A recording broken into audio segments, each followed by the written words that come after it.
My stepmom tried to kill me at my dad's wedding by blocking my EpiPen, threatening my guardian, and making my allergic reaction a viral spectacle. What stepmother destroyed her own wedding in 15 minutes? My stepmom was walking down the aisle when I realized I had made a horrible mistake. The cracker I was eating had peanuts. I'm so sorry, but I need my EpiPen, I gasped, already feeling my throat itch. Those had peanuts. My new stepmom, Veronica, looked over, her face turning red. Oh my gosh, are you seriously doing the TikTok allergy trend at my wedding? She exclaimed. This isn't a trend, I insisted.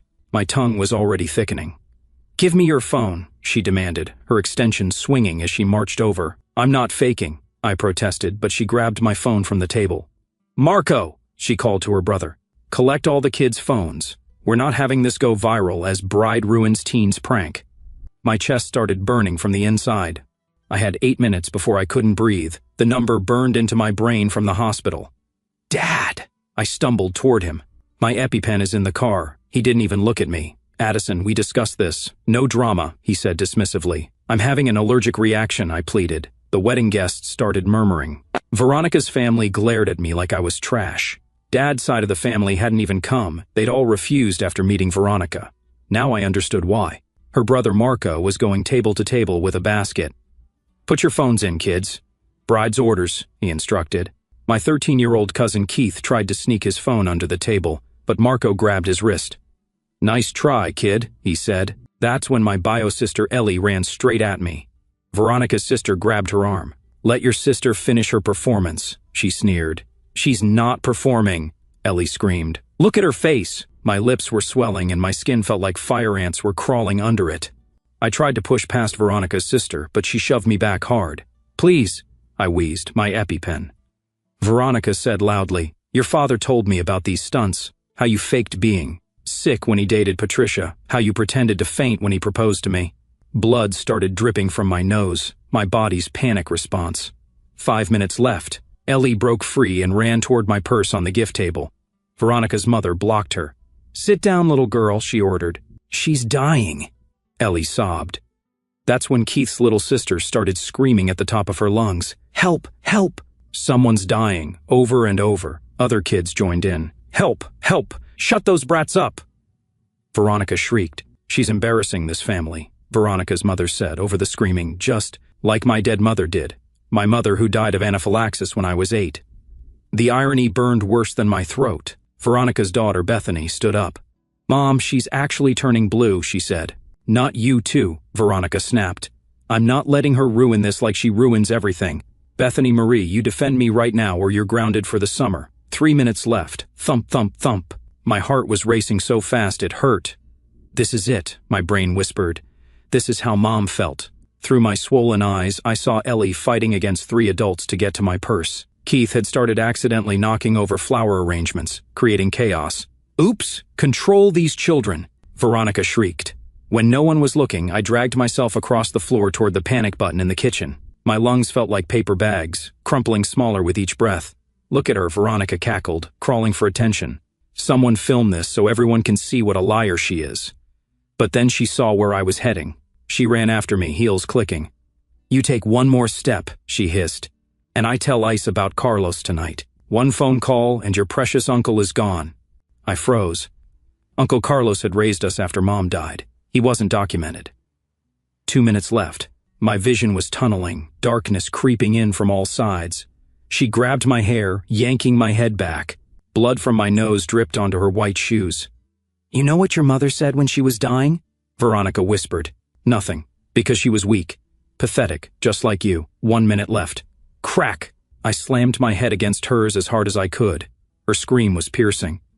My nose! You broke my nose! In her shock, she let go. I lunged for the red box by the kitchen door, smashing the glass with my elbow. Beep, beep, beep. The fire alarm shrieked. The sprinklers soaked everyone. You little shit! Veronica screamed through the blood, but fire alarms meant automatic 911 dispatch. No one could stop that. The last thing I heard was Bethany screaming, Mom, she's not breathing. You killed her. I woke up 3 days later in the ICU. They'd had to intubate me and cut open my throat so I could breathe. The scar would be permanent. The paramedics told me if I had waited 30 more seconds, I wouldn't have made it. After the "Are you okay? I love you" conversation, Ellie started crying.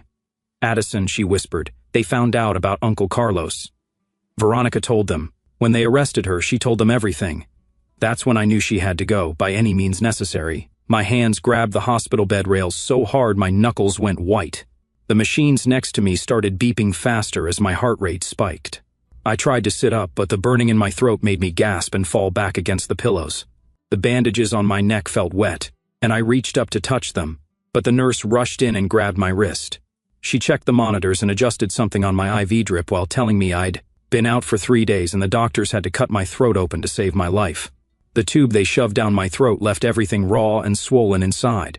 Every swallow felt like broken glass sliding down. She showed me the call button and told me to press it if the pain got worse, then left to get the doctor. Ellie climbed onto the bed next to me, even though the nurse said not to, and buried her face in my shoulder, crying harder. Her whole body shook as she told me how the paramedics had to restart my heart in the ambulance and how Dad wouldn't even ride with me to the hospital. She said Veronica got arrested at the wedding for what she did, but when the cops were putting her in the car, she screamed about Uncle Carlos not having papers. The cops called ICE right there, and they came to our apartment that same night. Carlos had just gotten home from the hospital after making sure I was stable, and they took him away in handcuffs. The detention center was 2 hours north, and they wouldn't let kids visit without a parent, and Dad refused to take us. My throat burned worse as I tried not to cry because crying made everything hurt more. The door opened, and a woman with gray hair and kind eyes walked in carrying a clipboard. She introduced herself as Renata Nunez from Hospital Social Services and pulled a chair close to my bed. She asked Ellie to wait in the hall for a few minutes, which made my sister squeeze my hand before leaving. Renata explained that the hospital had to report what happened because a child almost died from medical neglect, and someone actively prevented me from getting help. She said Child Protective Services CPS would investigate, and the police were already involved. She asked me to tell her everything I remembered about the wedding. I started from eating the cracker and realizing it had peanuts, all the way through hitting the fire alarm. She wrote everything down and asked specific questions about who stopped me from getting my EpiPen and what exactly Veronica said. When I got to the part about Veronica threatening Carlos, she stopped writing and looked at me. She said that was witness intimidation on top of everything else. The next morning, Detective Edmund Odell showed up with a recorder and asked me to go through everything again. He already had the 911 call from when the fire alarm went off and the paramedic report saying I was in full anaphylactic shock when they arrived. He said I would have died in less than a minute if they hadn't been so close. He showed me photos from the wedding on his tablet, asking me to identify who grabbed me and who blocked Ellie from getting my medication. I pointed out Veronica's family members, and he wrote down their names. He said several venue staff saw adults physically restraining children who were trying to help me. One server heard Veronica say she wouldn't let me ruin her wedding. When he asked about Carlos, I told him about the threat, and he said that was a federal crime to threaten someone about immigration status while committing assault. The phone next to my bed rang that afternoon, and Dad's name showed on the caller ID. I picked it up, and before I could say anything, he started yelling about the medical bills and how the insurance company was asking questions. He said I'd ruined his life and destroyed his marriage with my drama and attention-seeking. He never asked if I was okay or mentioned Carlos being taken. He just kept saying I was selfish and manipulative, just like my mother was. I hung up on him and unplugged the phone from the wall. Renata came back that evening with papers about discharge planning. She sat down and gently explained that going back to Dad's house probably wasn't safe given what happened and his reaction. She said Keith's parents had already called, offering to take us in temporarily while everything got sorted out with the courts. They had a spare room and lived in the same school district, so we wouldn't have to change schools. She said CPS would need to approve it, but she thought it was the best option. The next day, 2 nurses came in with a bag of practice EpiPens and made me and Ellie learn exactly how to use them. They showed us how to hold it with the orange tip down, swing it hard into the outer thigh, and hold for 10 seconds. We practiced on foam blocks over and over until we could do it without thinking. They gave me 2 real ones to carry at all times and said the school would need to keep extras in 3 different locations. I wonder what's really going through Veronica's mind as she watches someone literally dying and still thinks they're faking it. The way she keeps insisting this is all for attention while the kid's face is turning blue and blood is dripping from her nose makes me curious about what kind of person can ignore such obvious physical signs. The nurse said I could never be without them again. A woman in a suit showed up, saying she was the public defender assigned to help us, and immediately told me not to post anything online about what happened. She said anything I wrote could be used against us in court. She handed me a notebook and told me to write down everything I remembered. privately instead, with dates, times, and who said what. I spent the next 2 hours filling pages with every detail I could remember while it was still fresh. She took photos of my neck bandages and the bruises on my arms from where people grabbed me. That evening, hospital phone rang, and a woman named Juliana Norwood introduced herself as an immigration attorney. She said she'd been contacted about Carlos's case and needed to meet with us as soon as possible. She explained that ICE detention was complicated, and we'd need to gather lots of documents showing Carlos was a good guardian and had community ties. She said we'd need letters from teachers, neighbors, and his employer saying he was responsible and took care of us. The bond hearing would happen soon, and the amount would probably be high. She said we should start thinking about how to raise money because that was the only way to get him out while his case went through the system. Before I got discharged, a CPS investigator came to take my official statement and said they were opening a formal investigation. She said they'd already started interviewing wedding guests, and several people confirmed seeing adults physically prevent children from helping me during a medical emergency. The paramedic who saved me gave a statement saying I was minutes from death when he got there. And the venue staff said they saw Veronica and her family blocking access to my medication. The investigator said criminal charges were likely and warned me things would probably get complicated with Dad. Keith's mom showed up at the hospital the next morning with a minivan full of pillows and blankets and helped me sign the discharge papers, while Ellie packed our stuff into plastic bags. The ride to their house took 40 minutes, and every bump in the road made my throat burn where they'd cut me open. Keith's dad had already moved their exercise equipment out of the guest room and set up 2 twin beds with matching blue comforters that smelled like fabric softener. His mom went through every cabinet in their kitchen, showing me where she'd put special stickers on anything that might have peanuts or was made in facilities that processed nuts. She'd bought 3 different brands of throat lozenges and protein shakes since I could barely swallow solid food yet. That first night, I tried to eat mashed potatoes, but it felt like swallowing broken glass. So, I went back to the hospital nutrition shakes that tasted like chalk but at least didn't hurt going down. The bathroom mirror showed the angry red line across my throat covered in surgical tape, and every time I saw it, my chest got tight, remembering how Mom's throat looked in her casket. Juliana came to the house 3 days later with a stack of papers about immigration law and sat at Keith's kitchen table, explaining how ICE detention worked and why Carlos's case would be hard to win. She showed us statistics about bond amounts and success rates for people without documentation who'd been reported during criminal investigations. She said we needed letters from his boss at the auto shop, our neighbors, and teachers, saying he was a good guardian who'd raised us responsibly since Mom died. The filing fees alone would be thousands of dollars before we even got to the bond hearing. Detective Odell called while I was doing my breathing exercises for my throat and asked if I had phone numbers for the other kids at the wedding who saw what happened. I told him I'd need to call their parents first to explain what he needed because I didn't want to just hand over kids' information without permission. He said he understood and gave me his direct line to call back when I had the parents' consent. My phone buzzed with a text from Dad, saying he wanted to meet, but only if we came alone without any social workers or lawyers involved. I screenshot it immediately and forwarded it to Renata, who called me 10 minutes later, saying absolutely not to meet him without supervision given what happened at the wedding. She said if he really wanted to see us, he could request supervised visits through proper channels. The school district sent someone to Keith's house with a laptop and textbooks, so I could keep up with my junior year classes while recovering. The home instruction teacher came 3 times a week and sat at the dining room table, helping me with calculus and chemistry while Ellie was at her regular school. It was weird doing school alone without the noise of other students or bells ringing between periods. Keith showed me his phone one evening, and there was Veronica's Instagram with professional wedding photos where she'd cropped out the parts showing the chaos. Her caption said I'd tried to ruin her special day with a fake allergy. Attack for attention, just like I'd done at other family events. Her sister and cousins were commenting things like, "Some people can't stand to see, others happy, and narcissistic teenagers these days will do anything for views." My hands shook as I scrolled through the comments from people who weren't even there, believing her version. Juliana called that night after I'd sent her screenshots of the posts and told me not to respond or comment, no matter how much I wanted to defend myself. She said anything I posted could be used against us in court or in Carlos' immigration case, so I needed to stay completely silent online.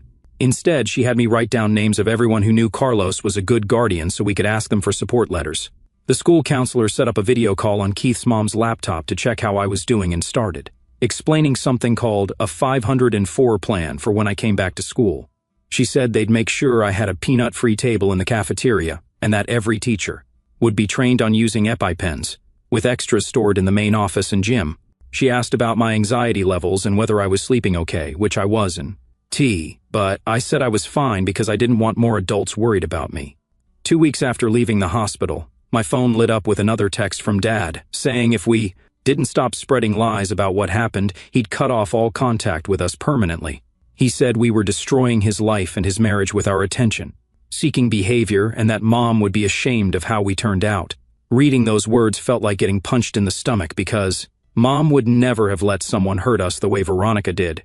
3 days later, Keith came running into the guest room, holding his phone with a weird look on his face.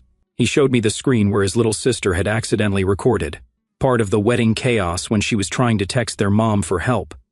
The video was shaky and mostly showed the floor, but you could hear kids screaming, the fire alarm going off, and then the sprinklers starting. The timestamp at the bottom matched exactly with when the 911 call went through, according to what the paramedics told me. Keith helped me save the video to 3 different places, including sending it to my email and uploading it to a private cloud folder because we both knew evidence had a way of disappearing when rich people like Veronica were involved. The next morning, I went to the courthouse downtown and filled out a public records request form for the 911 call audio and all the dispatch records from that night. The clerk behind the glass window said it would take 2 to 3 weeks to process, but I could pay an extra fee to rush it, which I did using money from my savings account.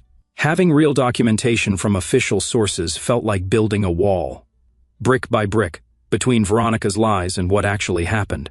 That afternoon, the venue manager called to tell me their security camera system had automatically recorded over the footage from the wedding night because it only kept 7 days of video before wiping itself clean. He sounded sorry but not surprised, and I wondered if someone had told him to say that or if it was just bad luck that evidence kept disappearing right when we needed it most. 2 days later, a social worker from CPS showed up at Keith's house to interview Ellie separately about what happened at the wedding. Keith's mom took me to the backyard while they talked in the living room, and I spent the whole hour pacing back and forth, worried that Ellie would get confused or scared and mess something up. But when the social worker came outside afterward, she told me Ellie did great and was very clear about what she saw and heard that night. She said Ellie's account matched what the other witnesses had said, and that her statement would be helpful for their investigation. That evening, Juliana called to say she'd filed the bond request for Carlos with the immigration court, but we needed character letters from people who knew him. She gave me a list of what to include, like how long they'd known him and specific examples of him being a good guardian and community member. Keith's mom helped me make a list of everyone we could ask, including teachers, neighbors, people from church, and Carlos's boss at the auto shop where he worked. We spent hours calling people and explaining what we needed, and most of them said yes right away, because everyone loved Carlos and knew how much he'd sacrificed to raise us after Mom died. While Ellie was doing homework at the kitchen table, I sat on Keith's bed, typing out my statement about what Veronica said to me while I was dying. My fingers kept freezing over the keyboard when I got to the part about her calling my mom weak and pathetic for dying and leaving us behind. Something feels off about that venue manager calling to say the security footage got wiped after exactly 7 days. What are the odds that crucial evidence disappears right when we need it? I had to stop 3 times to wipe my eyes and breathe through the anger that made my chest feel tight. But I forced myself to write every single word she said, including the threat about calling ICE on Carlos, because I knew this statement might be the only proof we had of what really happened in those final moments before I passed out. Late that night, I opened Instagram on Keith's laptop and typed out a message to Bethany, asking if she was okay and saying I understood if she couldn't talk to me right now. I kept it short and didn't mention anything about testifying or the case, because I didn't want to pressure her or get her in trouble with her mom. The app showed she read it within 5 minutes, but she didn't reply, and I understood because being stuck between your parent and the truth is probably the worst place in the world to be. A week later, we all had to go to the courthouse for Veronica's criminal arraignment, where she would enter her plea.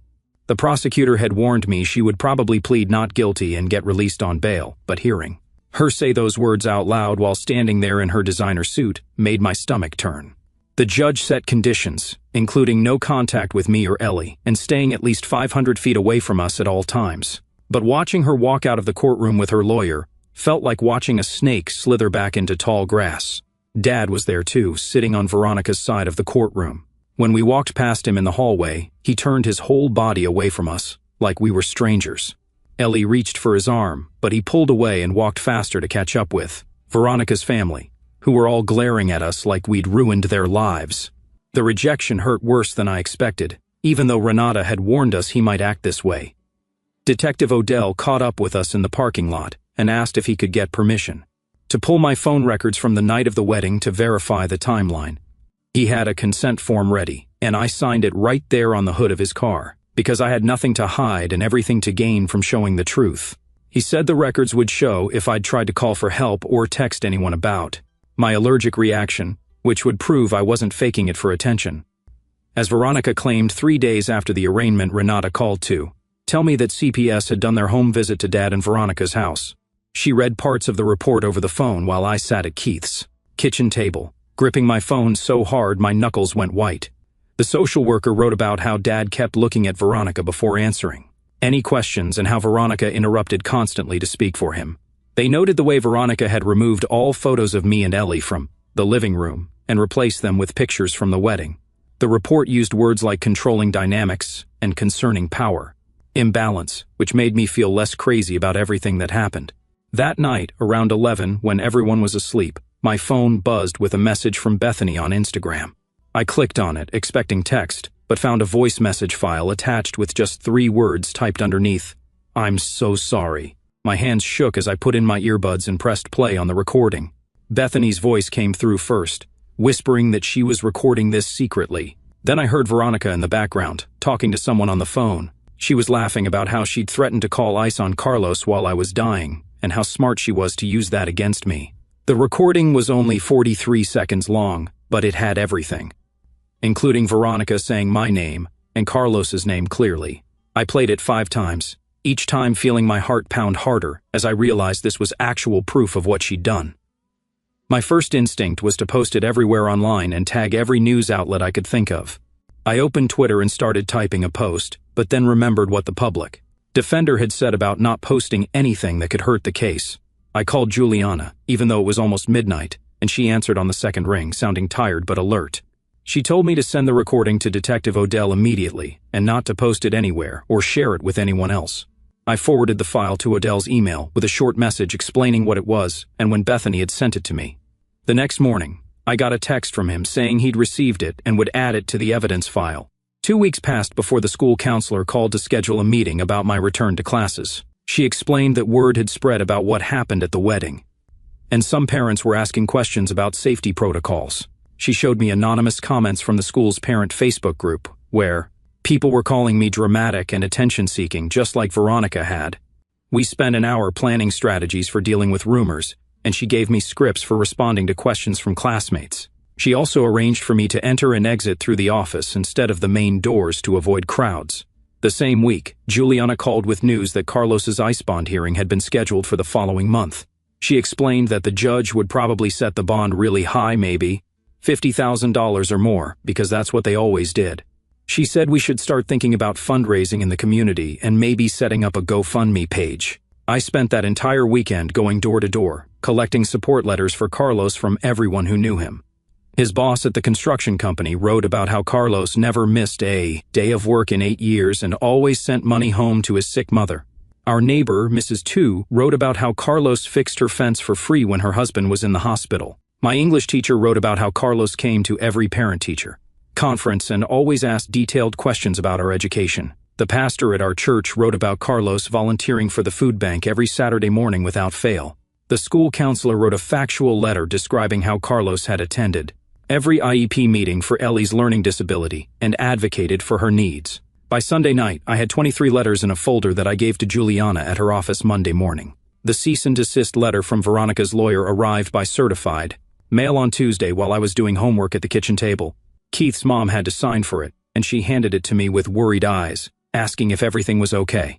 The letter claimed I was spreading false allegations about Veronica and demanded I stop immediately or face legal action for defamation. It used big legal words but basically threatened to sue me if I kept telling people what really happened at the wedding. I took a photo of it and sent it to Juliana, who texted back immediately, telling me to ignore it completely. She said it was just an intimidation tactic that lawyers used when they knew their client was guilty and had no real defense. 2 days later, Renata called with news that made me actually smile for the first time in weeks. CPS had made a preliminary finding of medical neglect and emotional abuse regarding Dad's actions during my allergic reaction. She read me the key parts about how he failed to provide necessary medical care and ignored obvious signs of a life-threatening emergency. Within an hour, Dad was calling Renata's office phone over and over, leaving angry voicemails that she played for me later. He kept saying the findings were wrong and that I'd manipulated everyone. But Renata stood by the report and told him the findings were final. The morning of Carlos's bond hearing arrived faster than I expected, and we all got up at 5 in the morning to make the 2-hour drive to the federal courthouse.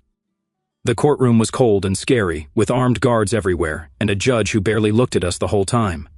Juliana presented all our letters and argued that Carlos wasn't a flight risk, but the prosecutor kept talking about enforcement priorities. The judge set the bond at $75,000 and denied our request for release on recognizance or ankle monitoring. When he banged his gavel, saying Carlos would remain detained, Ellie ran out of the courtroom, sobbing uncontrollably. I found her in the bathroom, throwing up from crying so hard, and held her hair back while she kept saying it wasn't fair. I wanted to cry too, but forced myself to stay strong for her, even though my chest felt like it was caving in. 3 days after that disaster, we had to go back to court for the temporary protection order hearing. The courtroom was smaller this time, and Veronica sat on the other side with her lawyer, looking angry and put together in a new suit. When my turn came to testify, I had to stand at a podium and tell the judge everything that happened at the wedding. My voice shook, and I had to stop twice to drink water. But I got through the whole story, including the threat about Carlos. The judge asked me specific questions about the timeline, and I answered as clearly as I could while avoiding looking at Veronica.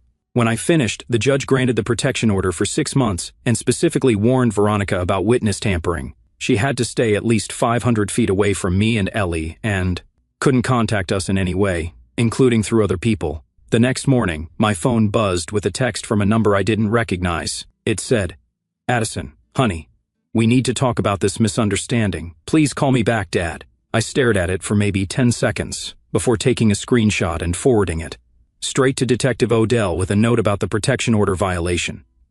I didn't respond to Dad at all.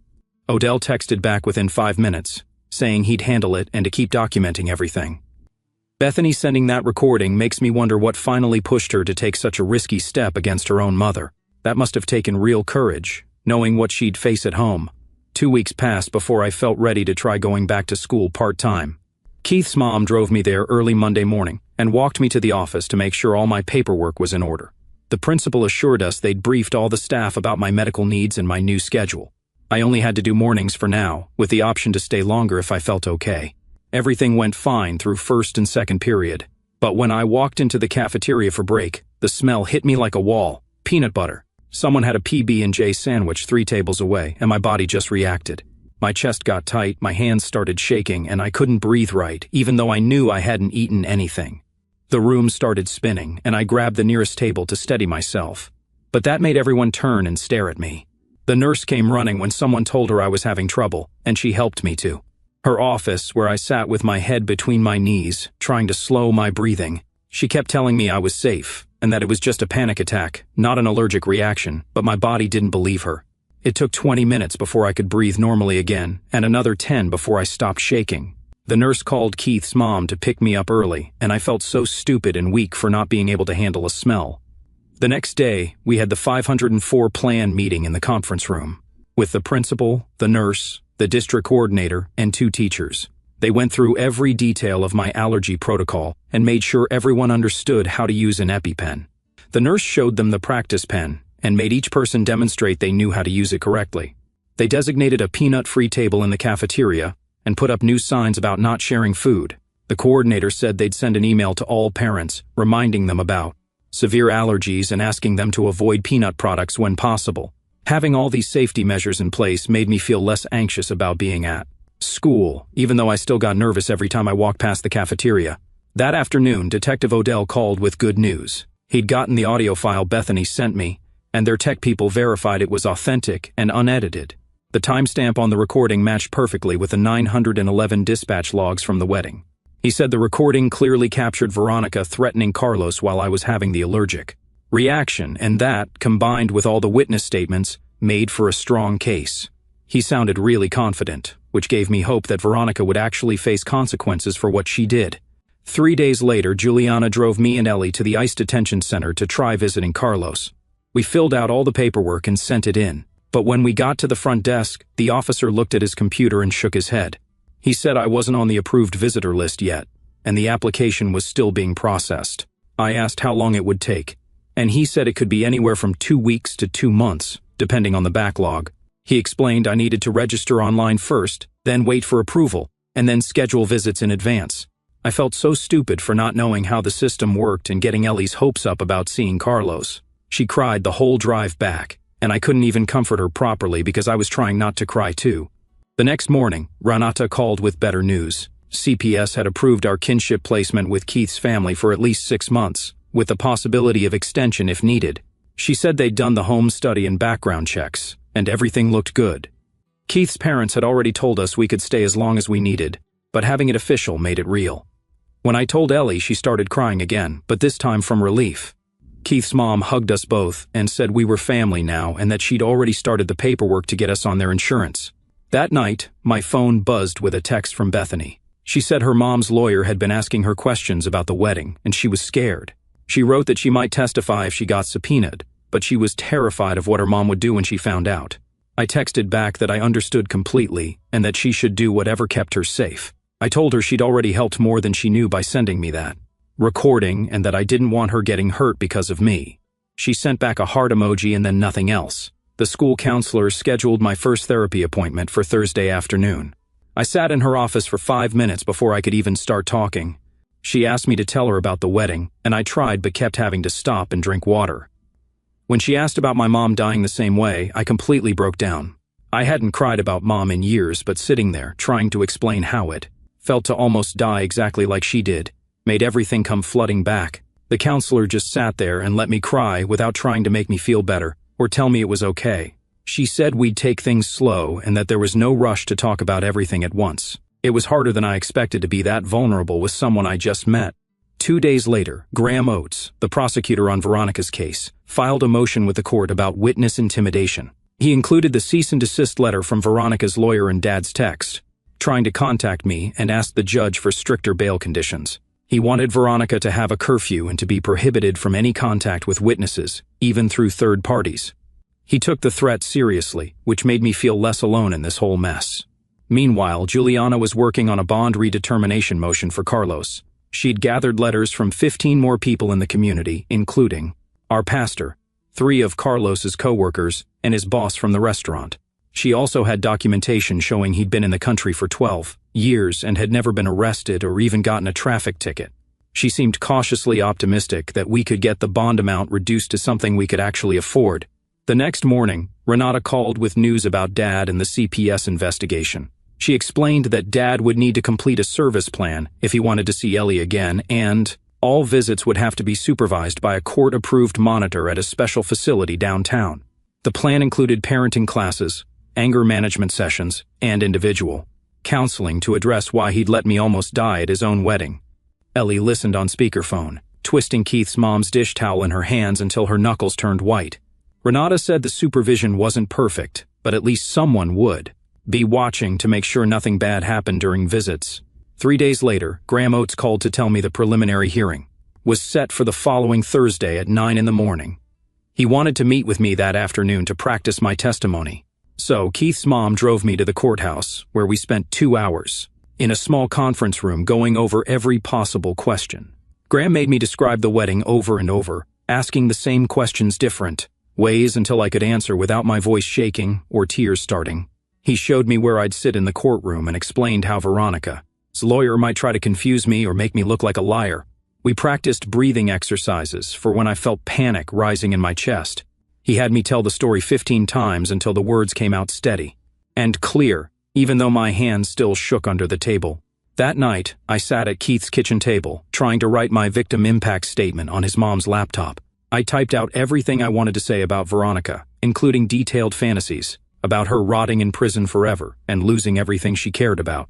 The first draft was 3 pages of pure rage about how she'd almost killed me and destroyed our family.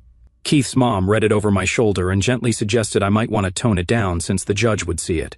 I deleted the revenge parts and rewrote it, focusing on how scared I'd been, how the scar on my throat reminded me every day of almost dying, and how Ellie had nightmares about losing me like we'd lost Mom. The final version was only 1 page, but Graham said it was powerful enough to make an impact. 2 days before the hearing, Dad called Keith's house phone at dinner time. Keith's dad answered and handed it to me with a worried look. Dad started with a weak apology about how things got out of hand at the wedding. But before I could even respond, he switched to demanding I tell everyone I'd been exaggerating about what happened. He said I needed to recant my lies about Veronica trying to hurt me and tell the prosecutor it was all a misunderstanding. He kept saying she was a good person who just got stressed on her wedding day, and that I was destroying his life with my drama. My hands shook as I held the phone, but I managed to say no in a clear voice before hanging up. Keith's mom immediately called Graham to report the contact violation while I sat at the table, trying to stop shaking. That same evening, Bethany texted me from a number I didn't recognize. She wrote that her mom's lawyer had been pressuring her about her testimony, but she wasn't going to lie if they made her take the stand. She said she'd tell the truth about the recording and what she saw at the wedding. Even though she was scared of what her mom would do when she found out, she wrote that seeing me almost die had changed something in her and she couldn't pretend it didn't happen. I texted back that she was brave and that I respected her for doing the right thing, even when it was hard. Thursday morning came too fast, and suddenly I was sitting in the courtroom wearing the only nice outfit Keith's mom could find that would hide my throat scar. Keith's parents had already started insurance paperwork before the kinship placement was even official, which makes me curious about their real motivations here. Dad calling to demand I recant my lies while Veronica's facing charges seems like strange timing. I wonder if someone's coaching him on what to say. The room smelled like old wood and floor cleaner, and the bench where the judge would sit looked huge and intimidating. Graham sat next to me at the prosecutor's table while Veronica and her lawyer sat across the aisle. She wore a conservative gray suit and had her hair pulled back in, a bun, looking nothing like the screaming bride who'd let me die. The bailiff called the court to order, and the judge, an older woman with short gray hair, started reading through the charges. When the EMT took the stand, my whole body tensed up. He described finding me unconscious with my airway almost completely closed, saying I was minutes from brain damage or death when they got there. He explained how they'd had to perform an emergency tracheotomy right there, on the venue floor because my throat was too swollen for normal intubation. He said in his 20 years as a paramedic, he'd rarely seen someone so close to death from anaphylaxis who survived. His testimony made me relive those final moments before I passed out, and I used the breathing exercises Graham taught me to keep from having a full panic attack right there in court. After the EMT stepped down, Graham called Bethany to the stand. She looked terrified walking up there in her school uniform, not making eye contact with her mom. Graham asked her about the recording, and she confirmed in a small voice that she'd made it on her phone during the wedding. He played it for the court, and everyone heard Veronica's voice clear as day saying she'd call ICE on Carlos. While I was dying on the floor, the judge's face changed completely when she heard Veronica threatened to have Carlos deported while refusing to let anyone help me, even Veronica. His lawyer looked uncomfortable, shuffling his papers and whispering urgently to his client. When the recording ended, the courtroom was dead silent for a moment, before the judge asked Bethany if that was really her mother's voice. Bethany said yes and started crying. After all the testimony, the judge didn't hesitate to extend the no-contact order for the maximum time allowed. She warned Veronica that any attempt at witness tampering would result in immediate jail time and added stricter bail conditions, including electronic monitoring and a curfew. She said the evidence presented showed clear danger to minor children, and the court would not tolerate any violations. For the first time since the wedding, I felt like maybe the system would actually protect us instead of letting Veronica get away with everything. The next week was Carlos's bond redetermination hearing at the immigration court downtown.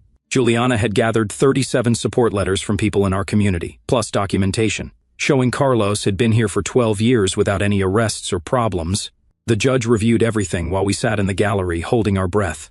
After 40 minutes of arguments from both sides, the judge announced he was reducing the bond from $75,000 to $15,000. It was still a huge amount, but suddenly it felt possible to raise it instead of completely hopeless. Juliana started making calls right there in the courthouse hallway. Within 3 days, our church had raised $8,000 through donations and bake sales. Keith's parents took out a loan for $5,000, and Carlos, his boss at the restaurant, put up the final $2,000. The community came together in a way I'd never seen before, with people who barely knew us contributing whatever they could. A week later, I stood outside the detention center with Ellie and Juliana, waiting for Carlos to walk out.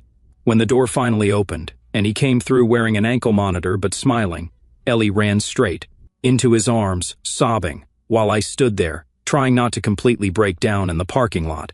Back at Keith's house that night, Carlos sat us down on the couch and pulled us both into a tight hug that lasted forever. His ankle monitor pressed against my leg through his jeans. He smelled like the detention center soap, and his eyes looked tired, but he was here, and that's all that mattered. "Mija," he said quietly, "I need you to promise me something." I nodded against his shoulder. "No revenge, no tricks, nothing illegal against that woman or your father." His hands gripped my shoulders as he looked straight at me. "We do this the right way, through the courts and lawyers." I wanted to argue, but the look in his eyes stopped me cold. He'd just spent weeks locked up because of Veronica's call to ICE, and here he was, telling me to take the high road. My fists clenched, but I nodded, because what else could I do when he was looking at me like that? The next morning, Graham called while I was eating cereal at Keith's kitchen table. He explained that Veronica's lawyer had rejected every plea deal they'd offered, which meant we were definitely going to trial. "It'll be months of waiting and stress, but at least everything will come out in court," he said. I wrote down all the dates he gave me on the calendar Keith's mom had stuck to the fridge. 3 days later, Renata showed up with a stack of papers for Keith's parents to sign. CPS was making the kinship placement official for at least 6 months, with options to extend if needed. She also confirmed that Dad would only get supervised visits with Ellie at the CPS office downtown if he completed his parenting classes and anger management first. Ellie sat next to me on the bed that night, crying about not being able to see Dad like normal anymore. I rubbed her back and reminded her it was for our safety, but she still cried herself to sleep. School started feeling more normal after the counselor got my 504 plan, fully set up, with 3 EpiPens stationed around campus. One stayed in the nurse's office, another in the main office, and the third in my homeroom teacher's desk drawer. They trained all the staff during a special meeting and even did a practice drill with an expired pen and a dummy. Walking through the halls, knowing there were EpiPens everywhere, made my chest feel less tight for the first time since the wedding. The therapist's office smelled like vanilla candles and had those white noise machines that made ocean sounds. She gave me a notebook to track my triggers and asked me to write down 3 coping strategies before our next session. I sat in Keith's room that night, staring at the blank pages, trying to figure out how to explain that peanut butter commercials made me want to throw up now. 2 weeks passed before Ellie finally slept through a whole night without waking up screaming about the wedding. I watched her from my bed across the room as she breathed steadily and calmly, with her stuffed rabbit tucked under her chin. My body stayed tense, waiting for her to jolt awake, but she just kept sleeping peacefully until morning. Keith's mom found me an old camcorder at a garage sale, and I started recording myself talking about everything. That happened, not for court or evidence, but just to get it out of my head and into something real. I sat in the bathroom with the door locked and whispered the whole story from the beginning while the camera's red light blinked at me. Talking to the camera felt easier than talking to the therapist somehow. By Sunday night, I had the whole month mapped out on my calendar with different colored pens, red for court dates, blue for Carlos's ICE check-ins, green for therapy appointments, and yellow for school stuff. Dad had texted 6 times, asking when we were coming home, but I never answered. We weren't going back to that house ever again if I had anything to say about it. Carlos helped me understand that fighting through proper channels was the only way to really win this. We were safe at Keith's house. We had lawyers and social workers on our side, and we were going to get through this together, even if it took months or years to finish. Appreciate you hanging out and wondering through all these questions with me today. It's always interesting sharing the ride together. I'll see you in the next one. And hey, if you made it to the end, drop a comment. I love reading all your comments.